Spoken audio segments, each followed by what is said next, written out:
यो नानीलाई डेलिभरी हुने अवस्था भएको हुनाले हामी यो माथाचौर गाउँमा अहिले स्वास्थ्य चौकीमा स्वास्थ्य कर्मीहरू कुनै नभएको कारणले गर्दाखेरि अभाव धेरै भएको कारणले गर्दाखेरि उहाँलाई एकदम समस्या र अप्ठ्यारो भएको कारणले गर्दाखेरि जुनसुकै मान्छे यहाँ स्वास्थ्य चौकीमा खाली भएको कारणले गर्दाखेरि यो एकदम जाने उहाँहरूको लापरवाही गर्दाखेरि यहाँ यस्तो नाजुक भइरहेको छ।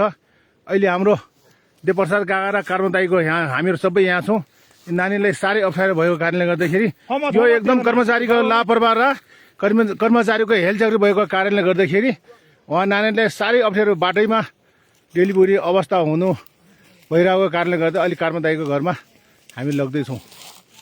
यो तपाईँहरूको सरकारको एकदम कमी कमजोर भएको कारणले गर्दाखेरि यहाँ दुर्गम क्षेत्रमा जाने यस्तो नराम्रो अवस्था यस्तो भइरहेको छ। यो सरकारले तुरुन्तै कर्मचारीहरूलाई तुरुन्तै कार्यान्वयनमा ल्याएर उहाँलाई चाहिँ आफ्नो आफ्नो दरबन्दी अनुसार जहाँबाट पनि पठाइदिनु होला भनेर सरकारलाई अनुरोध गर्दछु म।